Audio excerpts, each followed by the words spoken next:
Hello, guys. Welcome to Truth is Freedom. I'm Dennis Cummins, the pastor of Experience Church, and we're going through my new book, High Altitude Leadership.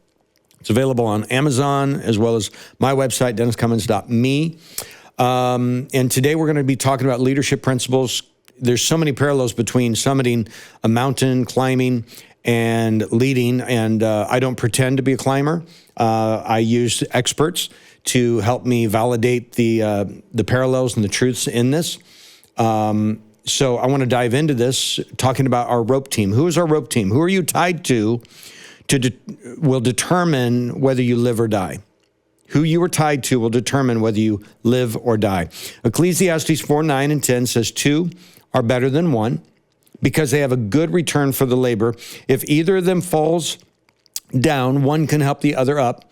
But pity anyone who falls and has no one to help them up. So I want you to think about this. The 5 people that you spend the most time with. Look at that. 5 people. So your family, your household, the people that you're living with on a daily basis, that counts as one person, so to speak, because you're with all those people. And then look at the other 4 people, and that is your rope team. Those are the people, not the people that you wish that you could spend time with, not the people that you aspire to be around, but the actual 5 people that have the most access to your life right now. So the question is, are those people pulling you up or slowing you down? Are they pulling you towards something that is bigger that God has for you? Or are they pulling you back to something that is smaller and less significant, that is less than what God has called you to do? So today we're going to be talking about the rope team, those that we are connected to. And it might be one of the most important leadership conversations that you're going to have all year this year. So let's get into the mountain framework. When serious mountaineers move through dangerous terrain, glaciers, exposed ridges, technical sections, they don't move as individuals. They move as a team. Why? Because they rope themselves together. They're in a very dangerous situation. Every climber ends up being connected to others by a shared line. The rope team operates as a single unit, and if one person slips, the others plant their axes and arrest the fall. So that way, if one person loses the path, the group will stop that person from falling. They recalibrate together so that nobody dies and they can continue up the mountain together. Okay? So the rope itself is not a sign of weakness, but it is a system of survival. And this is where most people feel it. And it's critical because the rope works both ways. If you're connected to someone that falls and you can't stop them, guess what? They're going to pull you off the mountain too. So it's not just who's saving you, but who is expecting you to save them. And are they a high liability? Do they have a high probability of not surviving? Are they going to fall not just once, but multiple times because they don't know what they're doing and you've roped in with somebody that is a novice? Or maybe you're the novice that is roped in with other people that have more experience than you and you're pulling them back or you're putting them at risk. So this is why this decision is so important in mountaineering. It's not about the gear that you bring as much as who you rope in with when you're going to climb. So let's jump in this. Teaching point number 1, you are always connected to somebody's rope. Whether you know it or not, you're connected to people, mentors, leaders, friends, peers, family members. You are connected to someone, and their trajectory, their direction in life, their pace in life is going to affect yours. Their decisions are creating tension and slack. Tension or slack in the line that is connected to you. There's no such thing as an unattached leader. The question is not whether you're on a rope. The question is, whose rope are you on? And show me your rope team, and I'll show you your ceiling, your limitation, your inability to go beyond a certain elevation. Now, let's go back to the Sherpas. Sherpas know that before any rope team moves, they assess each person one at a time. They want to know their experience. They want to know their capacity. They want to know their temperament, because one weak link doesn't just endanger themselves, they endanger everyone they're connected to. Okay? So your connections are not just personal decisions, they're strategic ones. Number 2, the wrong rope team is going to pull you down. Not everybody who wants to climb should climb, let alone climb with you. Just because they want to be connected to you and just because they want to follow you doesn't mean that they should. Some people that are at a lower level of skills, disciplines, and leadership, it doesn't mean they're less valuable. It just means that they're not at the same skill level, experience level. They typically are not committed to the same growth that you are. I'm not a climber, so I would never pretend to rope in with experienced climbers because I've never climbed like this. I would put them at risk because of my inexperience. Just because I have ambition, just because I might physically be fit to do so, doesn't mean I have the technical skills that are settled in me and the technical disciplines that are settled in me to be able to do this. So moving in a different direction is what happens when you rope in with the wrong people. They're going a different direction, and carrying that weight will slow you down. One thing you don't want to do when you rope in with a team is put tension on that rope and expect somebody else to pull your butt up the hill, okay? Let alone having somebody behind you putting tension on the rope, expecting you to pull their dead weight. This will create instability and it will become dangerous at altitude. So here's the dangerous thing. And many people, they don't often know this. They just want to be connected. Oh, I love you. I want to be connected with you. You're so nice. You're so cool. I want to be around you. They mean well, but love does not make the person right to fit on your rope, okay? Just because they have ambition, just because they have desire that they want to be close to you and hang out with you and go have coffee, go have dinner. Let me break this down. There are 3 categories of relationships. And again, this is not about, whether you're better than someone else. It's about different disciplines, different ambitions, different visions, and different skill sets, okay? So there are 3 categories of relationships: a 3-minute relationship, a 3-hour relationship, and a 3-day relationship. Now, a 3-minute relationship is somebody that your disciplines and your direction in life is completely different. So therefore, what you're going to do is you have no problem saying hello, being courteous, being kind, exchanging a conversation, but it's not going to go further than that, okay? Then you have the 3-hour relationship. These are the people that you'd go to coffee, go to dinner, invite over to your house, you'd invite over to their house, you'd break bread, and there's some more alignment, there's some more connection between the two of you. But then you have the 3-day relationship. These are people that see you in a different atmosphere. They'll see you in the early morning, they'll see you in the midday, they'll see you in the evening when, you're less together, right? I mean, they're going to see you in different environments, different atmospheres, different seasons in that 3-day relationship. But it's somebody that you would want to spend 3 days with, and it's somebody that they would want to spend 3 days with you, okay? These are the people that you would rope in with. These are the people that you would be willing to be connected with. And the biggest danger is people are either too naive or they're being too nice, not kind, but they're being nice to people. And then those nice people are putting you at risk, okay? Misplaced loyalty is one of the most expensive habits a leader can have. You don't have to be rude, you don't have to be mean, but you do have to be clear about your disciplines, your sacrifices, and need to make sure that you're roping in with other people that are making similar disciplines and sacrifices in their life. And so I want to say this carefully because it matters. You can still love people and not rope in with them for an ascent. Okay? They can stay at base camp, but they're not going to climb with you. I remember when I was younger, my family would go night hunting. They would get on mules and go coon hunting at night. And I was at an age where my family members would not let me rope in with them because I didn't have the maturity, I didn't have the skill set or the experience to ride a mule at night, to carry a live firearm and shoot at night. You understand what's happening, right? They weren't being cruel, they were being wise. Even though I was upset, even though I didn't like it, that I got left behind, it's just not fair, how come I can't go? And what they're doing is they're saying, because we all want to stay alive, Dennis. Okay? It's being kind. Now, if we look at Sherpas are very gracious, but they're not careless. They will tell somebody if they're not rope ready. They'll say, no, you can't. You don't have the skills. you're staying behind. You're not roping in with us. They don't do it to humiliate them, but to protect everyone, including that person. A rope team built on sentiment instead of readiness is a rescue operation that's waiting to happen. And so this is where we have to be so careful who we're roping in with. Number 3, the right rope team will make the impossible possible. And this is where people want to achieve more in life, but they're connected to the wrong people.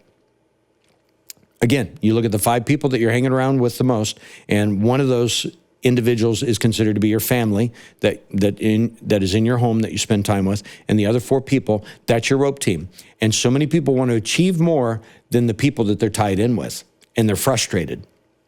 So when we look at the other side of this, it's not just about removing the wrong people, but it's also about having the power of the right ones on your rope.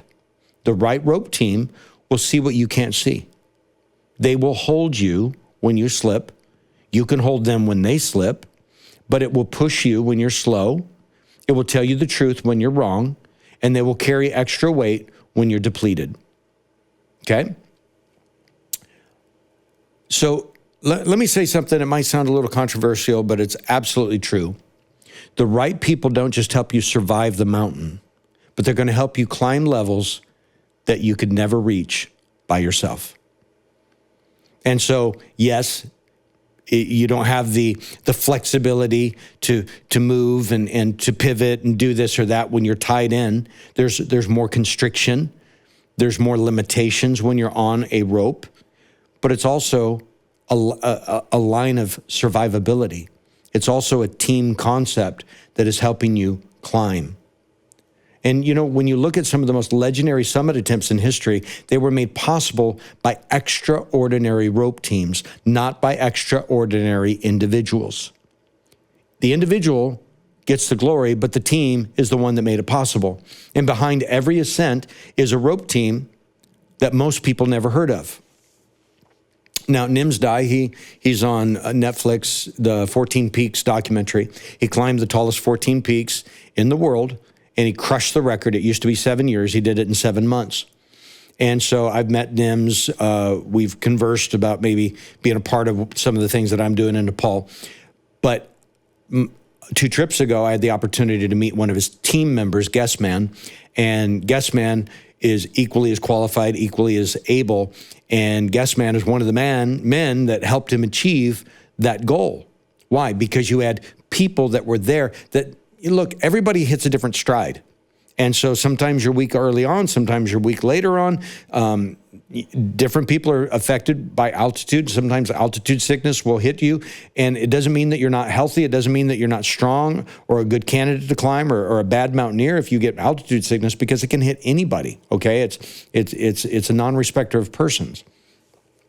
So it's not just about every great person. It's about every great rope team coming together. Number 4, you also have to know how to arrest a fall, okay? So you have to practice this skill. You don't just figure it out on your first climb. You have to be able to understand, you have to be able to detect when somebody loses footing and hits the ground on the snow or the ice and you have to know that sound. And when you hear it, you have to react immediately. You have to know immediately what's happening rather than waiting to say, oh, yeah, they are falling. Okay, what do I do? Okay, plant my feet, dig my feet in, lay down, dig my pickaxe in the snow. Here we go. Now brace. By that time, it's too late, and now you're a second person that has lost their footing, and you become a liability instead of an asset. So in glacier travel, every climber has to learn this technique called self-arrest. It's how you stop when you're falling using the pickaxe, the pickaxe before it pulls the entire team off the mountain. Every single person on the rope team not just has to know the mechanics of it, but they have to demonstrate that skill collectively as a team. And in your leadership rope team, every person knows how to speak the truth when somebody else is heading the wrong direction. That's what you're doing. You're arresting somebody that's falling. You're willing to go over and saying, you're being stupid right now. You want it candy coated? Sometimes you don't have time to candy coat things when you're at elevation. Okay? Sometimes you have to be serious, direct, and to the point. And you know what? If you want nice all the time, then you're not called to high-level leadership. Because when you're at altitude, you don't have the luxury of oxygen to have a long conversation. You're giving short bursts of directions because you're preserving your energy as well. So in leadership, the rope team, every person needs to know how to speak the truth when somebody's heading the wrong direction. They need to hold firm when a team member is making an emotional decision, and they need to call out danger early before it becomes a crisis. Because a rope team where no one can arrest a fall is just a group of people about ready to fall together. So Sherpas drill the self-arrest protocol until it's instinct, not thought. Because at altitude, there's no time to think. A voice that corrects you in a moment of impulse, that might be the arrest that saves your life. So you have to surround yourself with people that know how to stop you, not just support you. Number 5, the rope is only as strong as its weakest point. Rope has a breaking strength, and so does a team. And the system fails not at the strongest point, but at its weakest. This is why great leaders invest in the least developed person on their team, not to slow the strong, but to strengthen the line. You want to find the weak point in the team and say, okay, you and me, we're going to run through this practice over and over. We're going to drill over and over because you're not where the rest are. So I'm going to spend more time with you so that we raise the level and the strength of the team together. Because you're only as protected as the least developed person in your inner circle.